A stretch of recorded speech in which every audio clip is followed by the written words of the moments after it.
CFTV1, bonjour ou bonsoir. Vous êtes dans l'émission News International. C'est Paul Valentino pour vous servir. Merci d'être de plus en plus nombreux à me suivre dans cette émission. RDC. Un homme d'affaires relance sa plainte accusant Kabila de spoliation d'un diamant géant.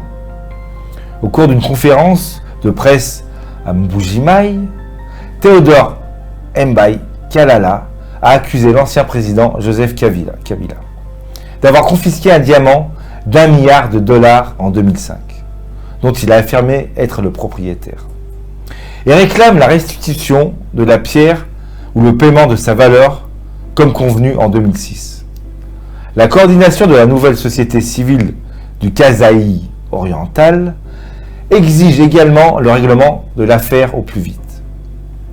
Rachel Kakinga Siamala parle de spoliation d'un gros diamant, 822 carats valant 1 milliard de dollars américains. Selon la coordinatrice provinciale de la nouvelle société civile, la pierre appartiendrait à l'homme d'affaires Théodore Mbaye Kalala et aurait initialement été volée par 2 négociants qui l'ont ensuite expédiée à Anvers, en Belgique. L'administration belge a alors saisi ce diamant avant de le renvoyer au Congo. Alors chef de l'État, à ce moment-là, Joseph Kabila l'intercepte à son tour à la Banque centrale et organise une visite officielle à Mbuji-Mayi en 2006. L'occasion pour Joseph Kabila de retrouver en face de lui le présumé propriétaire du diamant. Théodore Mbaye Kalala est alors accompagné de 13 chefs de confession religieuse du chef-lieu de la province du Kasaï oriental, qui confirment avoir été présents. À l'issue de ces contacts, M. Kabila fait la promesse de trouver un arrangement pour payer ce fameux diamant. Depuis, rien du tout n'a été fait. De nombreuses démarches juridiques et politiques ont été entreprises à Kinshasa, mais aucune d'elles n'a abouti. Même la contribution de Joseph Olongakoy, président du Conseil national du suivi de l'accord de la Saint-Sylvestre, n'a pu changer la donne. Le camp de Kabila reste silencieux. Mesdames et messieurs, comment se fait-il que le Kasaï oriental ne met pas la pression sur Tshisekedi? Cette affaire dure trop longtemps. 13 religieux affirment être présents lors de cette rencontre. Pourquoi l'opposition ne réagit pas à une telle affaire? 1 milliard de dollars. Souvenez-vous, mesdames et messieurs, Camara, qui avait détourné 56 millions de dollars américains. L'affaire avait été plus rapide. Y a-t-il des craintes? Y a-t-il de la corruption? Nous ne savons pas. Tout ce que je peux vous dire, c'est que dès que nous aurons d'autres informations, d'autres éléments à vous communiquer, nous vous le dirons sur CFTV1. Merci d'avoir suivi cette émission. Abonnez-vous, likez, partagez. Et encore une fois, merci de votre présence et de votre aide, d'être aussi nombreux à cette émission. Au revoir. Prenez soin de vous.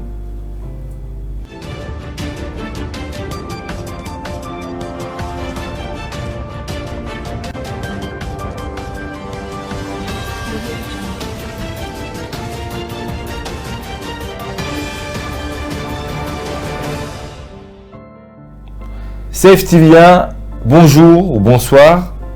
Vous êtes dans l'émission News International. C'est Paul Valentino pour vous servir. Merci d'être de plus en plus nombreux à me suivre dans cette émission. RDC.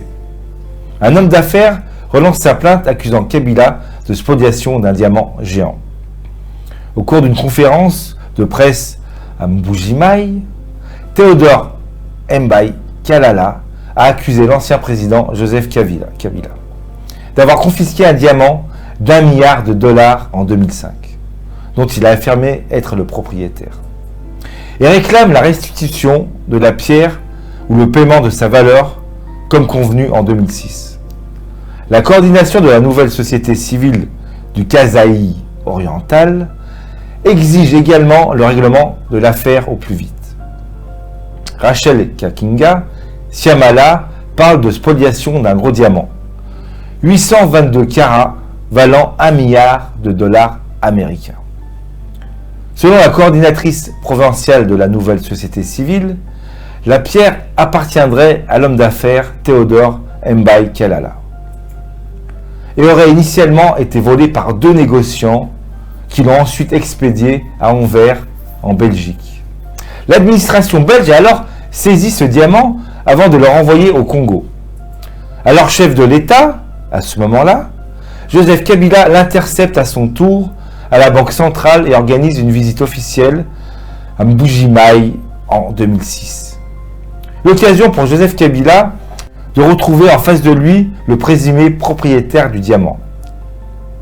Théodore Mbaye Kalala est alors accompagné de 13 chefs de confession religieuse du chef-lieu de la province du Kasaï oriental, qui confirment avoir été présents.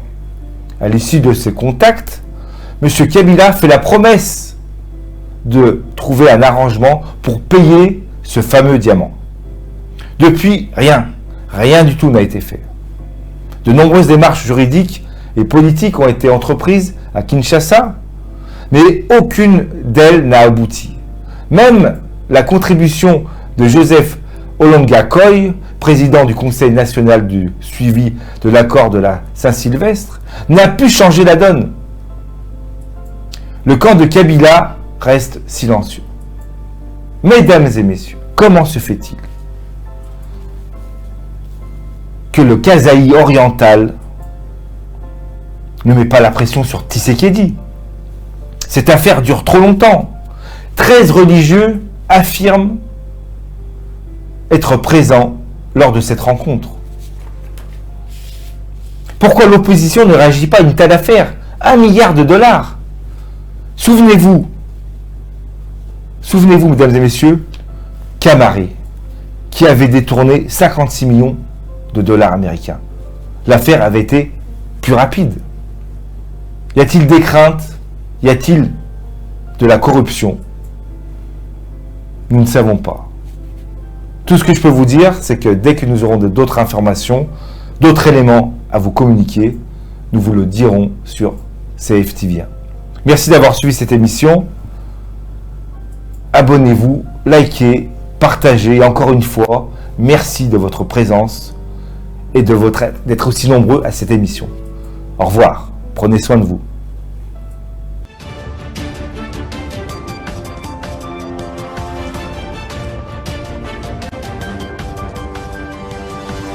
Audio Jungle.